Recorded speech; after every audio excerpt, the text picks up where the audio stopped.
அனைவருக்கும் காலை வணக்கம். என்னுடைய பேர் பே. மணிமாறன் என்கின்ற சமூக பற்றாளன் ஞானச்சித்தன். நான் தாம்பரம் மாநகர காவல் ஆணையரத்தில் ஆயுதப்படையில் ஆய்வாளராக பணியாற்றி கொண்டு வருகிறேன்.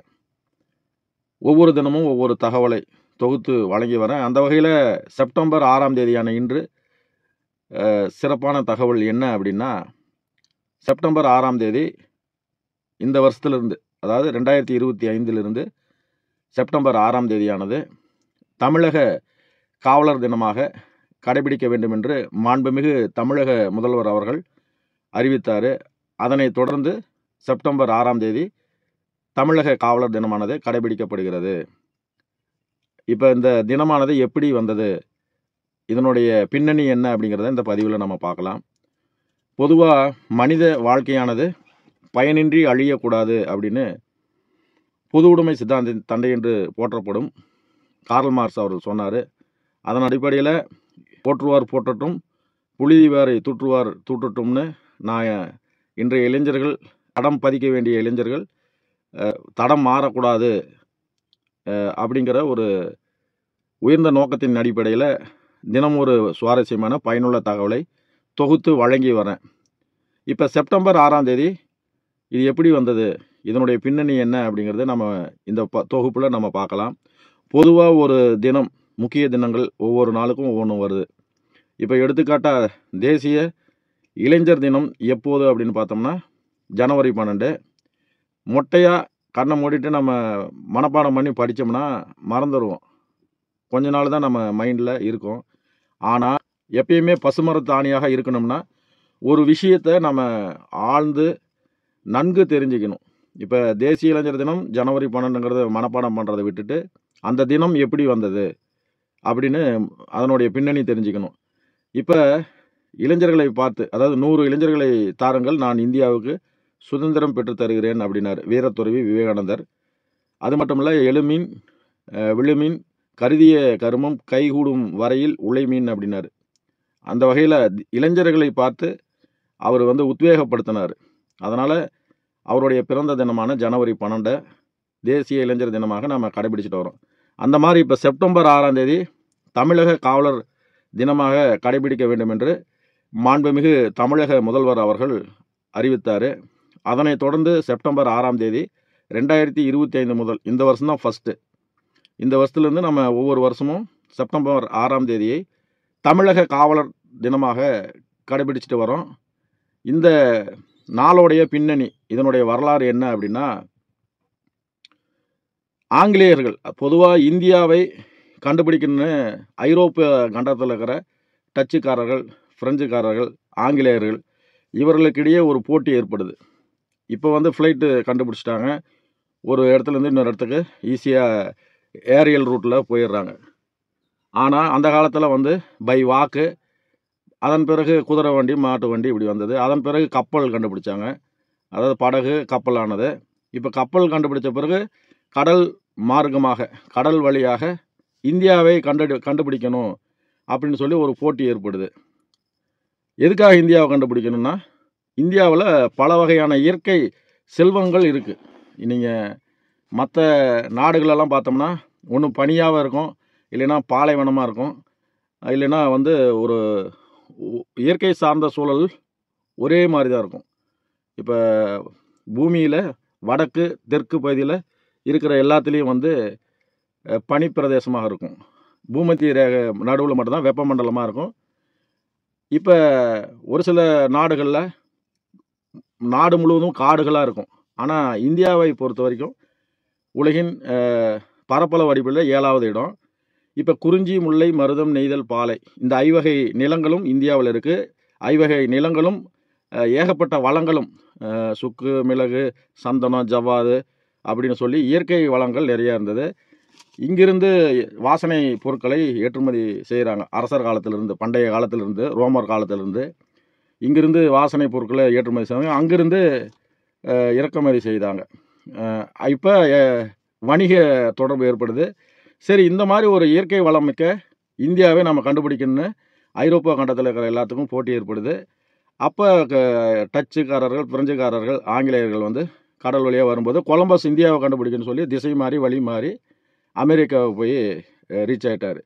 அதன் பிறகு வாஸ்கோடகாமா அவர்கள் நன்னம்பிக்கை முனை வழியாக இந்தியா வந்து வராரு. 1498 மே 20 இந்தியாவில் கள்ளிக்கோட்டையை வந்து அடைகிறாரு. அதனைத் தொடர்ந்து 1600 ஆங்கிலேயர்கள் வந்து கிழக்கிந்திய கம்பெனியை, அதாவது இங்கிலாந்தில் இருக்கிற அதனுடைய கம்பெனியை வந்து இந்தியாவில் 1600 துவங்குறாங்க. 1600 1947 ஆகஸ்ட் 15 வரைக்கும் இந்திய தேசமானது ஆங்கிலேயர் ஆதிக்கத்தின் கீழ் இருந்தது. அப்போ இந்த 350 வருஷத்துக்கு அன்றைய காலகட்டத்தில் இருக்கிற மக்களுக்கு ஒரு பாதுகாப்பு தேவைப்பட்டது. குற்றங்களை கண்டுபிடிக்க, குற்றவாளிகளை சட்டத்தின் முன்னிறுத்தி தண்டிக்க, பாதுகாப்பு வழங்க, சட்டம் ஒழுங்கை நிலைநாட்ட, பாதுகாப்பு அமைதி ஏற்படுத்த, திருட்டு, கொலை, கொள்ளை, வழிப்பறி இதெல்லாம் தடுப்பதற்கு ஒரு சட்டத்தை கொண்டு வந்தாங்க.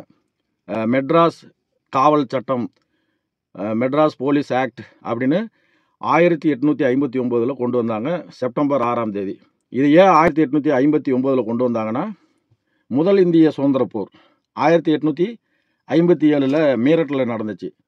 அதனுடைய அந்த போராட்டத்தின் தலைவராக மங்கள் பாண்டே இருந்தார். இந்தியா முழுவதும் ஒரு கிளர்ச்சி ஏற்படுது.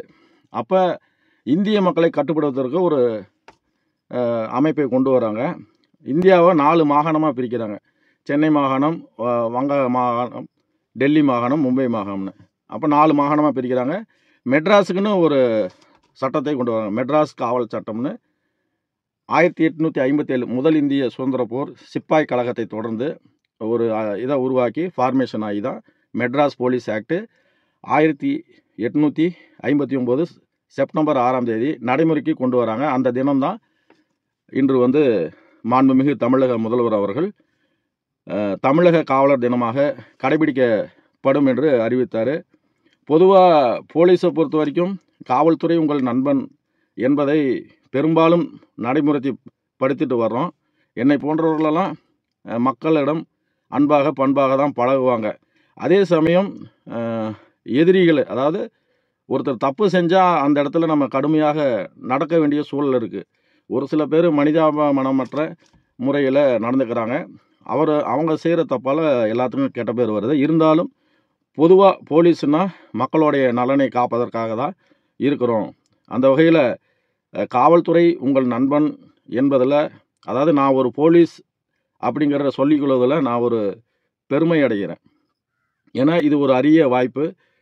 மற்ற டிபார்ட்மெண்ட்டெல்லாம் வந்து எல்லாத்துக்கும் குறைக்காக நான் சொல்லலை, கதவுகள் இருந்தும் பூட்டப்படாத ஒரே துறை காவல்துறை.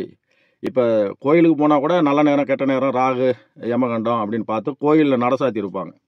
ஆனால் கோயில் கூட பூட்டுறாங்க. ஆனால் காவல்துறை எங்கேயாவது நீங்கள் பூட்டு போட்டு பார்த்துக்கிறீங்களா? 24 மணி நேரம் 24x7 ஹாஸ்பிட்டலில் எழுதி வச்சுருப்பாங்க, 24x7 மெடிக்கலில். ஆனால் இங்கே எழுதி வைக்க மாட்டோம் போலீஸ் ஸ்டேஷனில். ஆனால் 365 நாளும் சிறப்பாக பணியாற்றிட்டு இருக்கிறோம். மற்ற மாநிலத்தை காட்டிலும் தமிழகத்தில் தீவிரவாதம், பயங்கரவாதம் இல்லை. ஏன்னா அந்தளவுக்கு ஃபீல்டு ஒர்க்கு தமிழக போலீஸ் மேற்கொண்டு வருது. அதனால தான் ஸ்காட்லாந்து யார்டுக்கு இணையாக தமிழக காவல்துறை திகழ்கிறது. அதனால் 1 diagram is equal to 1000 words அப்படின்னு ஒரு பொன்மொழி சொல்லுவாங்க.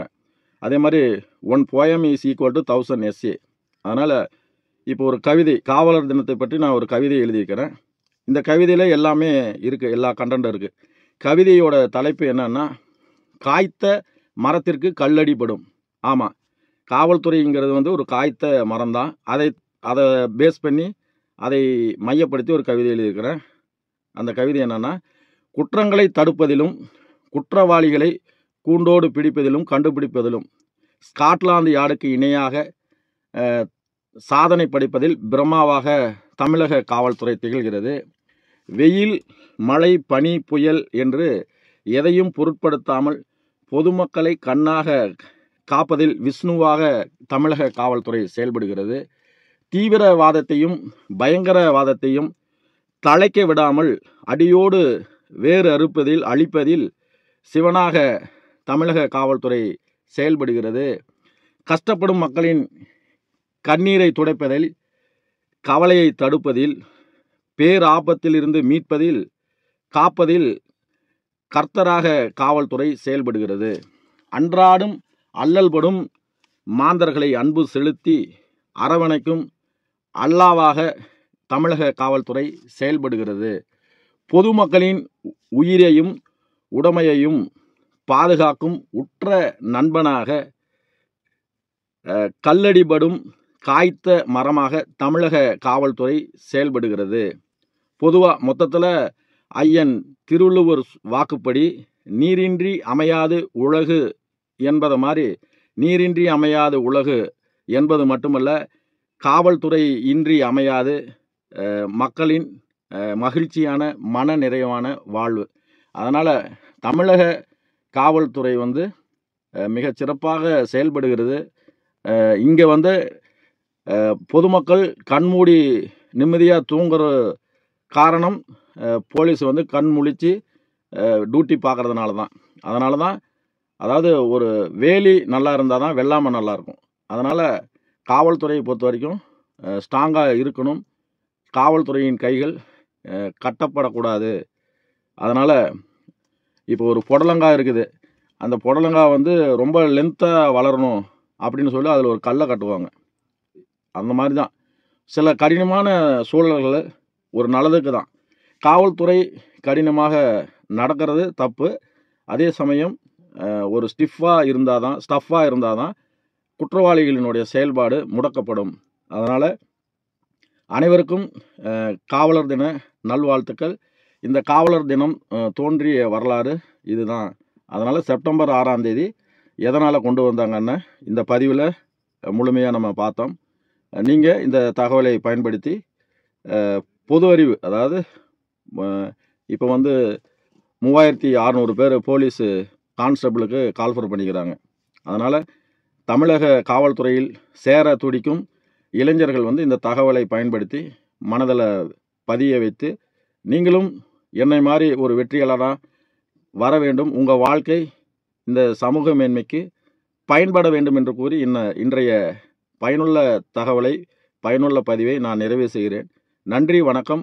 நான் சமூகப்பற்றாளன் ஞானச்சித்தன் என்கின்ற பே. மணிமாறன், தாம்பரம் மாநகர காவல் ஆணையரகத்தில் ஆயுதப்படை ஆய்வாளராக பணிபுரிந்து வருகிறேன்.